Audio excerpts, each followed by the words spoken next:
ځکه حدیث مبارک کې راځي نبی علیہ الصلوۃ والسلام فرمایي وی چې کله الله تبارک وتعالی جنت او جهنم جوړ کړل دای پیدا کړل نو الله تبارک وتعالی جبرئیل علیہ الصلوۃ والسلام ته حکم وکړو وی جبرئیل لاړ شه د جنت تماشا وکوي ګوره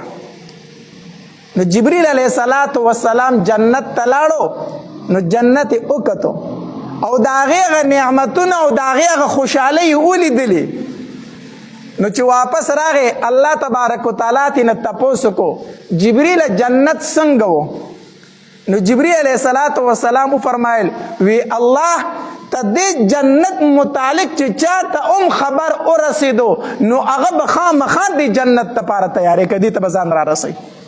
داسې نعمتونه چې چا واورېدل نو ضرور به ځان د جنت لرا رسي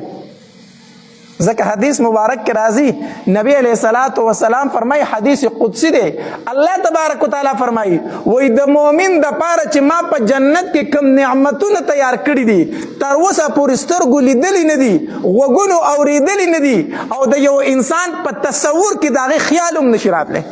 د انسان په زړه کې داغه تصور او خیال هم نشي راتلی داسې نعمتونه الله تبارک وتعالی د مؤمن د پاره په جنت کې تیار کړی نو جبرئیل علیہ الصلوۃ والسلام فرمایلی الله دا کم نعمتونه چې په جنت کې دي کم انسان چې د دې نعمتونو نه خبر شونه ضرور به د جنت ته ځان را رسي بیا ورته الله تبارک وتعالی فرمایلی جبرئیل لاړ شه د جهنم تماشا وکړه جهنم وینا جبرئیل علیہ الصلوۃ والسلام لاړو د جهنم ننداره وکړه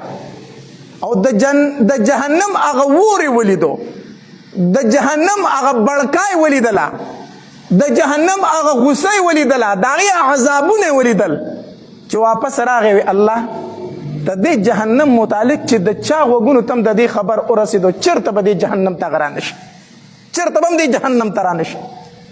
بیا ورته الله تبارک وتعالی او فرمایلی جبرئیل اوس لاړ شه بیا د جنت تماشا وکړه ځکه دا جنت چې دی دا خو ډېر ښایسته ما تیار کړی ډېر ښکلی ما تیار کړی دی خو دې جنت ته به راځي خلک څنګه د دې د راتلو هغه اسباب ورشه وګوره چې دې جنت ته به سړی څنګه راځي نو جبرئیل علیہ الصلوۃ والسلام لاړو او چې کوم اسباب دي د جنت د تلو کوم اعمال دي د جنت د تلو کوم تکلیفونه برداشت کول دي د جنت لپاره چې هغه ولیدل کنه او واپس راغی وی الله دې جنت ته هیڅوک نشي راتلی که څوک راځي صرف ستا په رحم به راشي دې جنت ته راتله ډېر مشکل دي ځکه چې د جنت ته راتله په تکلیفونو باندې دي په مصیبتونو باندې دي څه تکلیفونه د شریعت دي او څه تکلیفونه هسې په انسان باندې راشي لکه مونځ کول د ورځې 15 ټیمه دا به چې ته وایي دا ګران کار دی که نه غرمه خلک خوبونه کوي ته به په غرمه کې پاسې جومات ته به مانځله راځي لاندې لاندې شپې دي خوب به دې لا پوره شوی نه بیا به مانځله پاسې په ژمي کې یخې شپې د سحر مانځله به پاسې مسجد ته به راځي سخته ګرمي به وي تږی به وي وږی به وي خو روژه به نیسي دا تکلیفونه نه دي روژه به نیسي دارنګې بدني تکلیفونه هم په انسان باندې ډېر شی راځي که نه تبه ده ټوخی دی بل مرض دی غریبي ده بل مرض دی بل مرض دی دا تکلیفونه په انسان راځي نه نو دا هم ګورې د جنت لپاره یوه ذریعه ده په انسان باندې دا تکلیفونه راتلل ښه لکه حدیث مبارک کې راځي نبی علیہ الصلوۃ والسلام فرمایي وایي د یو انسان دپاره الله تبارک وتعالی په جنت کې ځای جوړ کړی وي دی د جنت دپاره پیدا کړی وي خو دی په خپل عمل باندې دغې ځای ته نشي رسېدی الله د یو مقام مقرر کړی په جنت کې خو د ده عمل داسې دی چې دی هغې ته په دې عمل باندې ځانو نشي رسولی نو وایي الله تبارک وتعالی په ده باندې تکلیفونه راولي مصیبتونه پې راولي نو په هغې تکلیفونو او مصیبتونو سره الله د ده نه ګناهونه ختم کړي او د ده درجې پې اوچتې کړي د دې درجې پې څه کړي اوچتې کړي نو الله په دې تکلیفونو سره دغې ځای ته ورسوي او دا کم تکلیفونه او کم مصیبتونه دي چې کله په انسان باندې مصیبت راغې تکلیف پې راغې د په دغې ټایم کې بدې ردې نه ویلې د الله ناشکري نه کوله بس وی الله دا غریبی هم ستا د طرف نه ده بس الله دا مصیبت هم ستا د طرف نه دی الله دا مصیبت راله په شفا باندې بدل کا الله دا غریبی راله په مالداري باندې بدل کا نو په دنیا کې به تکلیفونه راځي ځکه په جنت کې د مسلمان له الله یو ځای جوړ کړی یو مقام جوړ کړی دی هغې ځای ته رسېدی نه شي الله په ده باندې بیماري راولي بل تکلیف راولي دی پې صبر وکړي د هغې صبر د وجې نه الله تبارک وتعالی د ده درجې اوچتې کړي او ګناهونه ترې ختم کړي ګناهونه ترې څه کړي ختم کی. روایت کې خو راځي د انسان په لاس کې غنه لاړه شي غنه کنه په دې ورته الله اجر ورکوي، په دې ورته الله اجر ورکوي چې دته یو تکلیف میلاو شو. نو کله چې جبرئیل علیه السلام هغه مصیبتونه وکتل، هغه تکلیفونه وکتل چې دا تکلیفونه به برداشت کوي، هله به جنت ته ځي. ځکه حدیث مبارک کې راځي وایي جنت الله په تکلیفونو باندې پټ کړی دی. حدیث مبارک کې راځي نبی علیہ السلام فرمایي خبردار دا الله سودا ګوره ګرانه ده، دا الله سودا صدا ګرانه ده، دا الله سودا ارزانه نه ده. جنت ګټل داسې آسان کار نه دی، تکلیف په برداشت کوي. زموږ استاد به فرمایلی دا صدلون خور خیرات خو نه ده چې هر سړی دې ورته ځي، تکلیفونه به برداشت کوي. نو جبرئیل علیه السلام چې هغه تکلیفونه وکتل که نه او واپس راغی وی الله دې جنت ته تله ګران دي، صرف ستا په رحم به ورته خلک ځي. بیا ورته الله تبارک وتعالی فرمایل اوس لاړ شه د جهنم د تلو اسباب وګوره چې د جهنم ته به خلک د کومو عملونو د وجې نه ځي. نو چې جبرئیل علیه السلام لاړو او جهنم یې وکتو نو جهنم په مزو کې پټ و. جهنم په څه کې پټ و؟ په مزو کې پټ دی.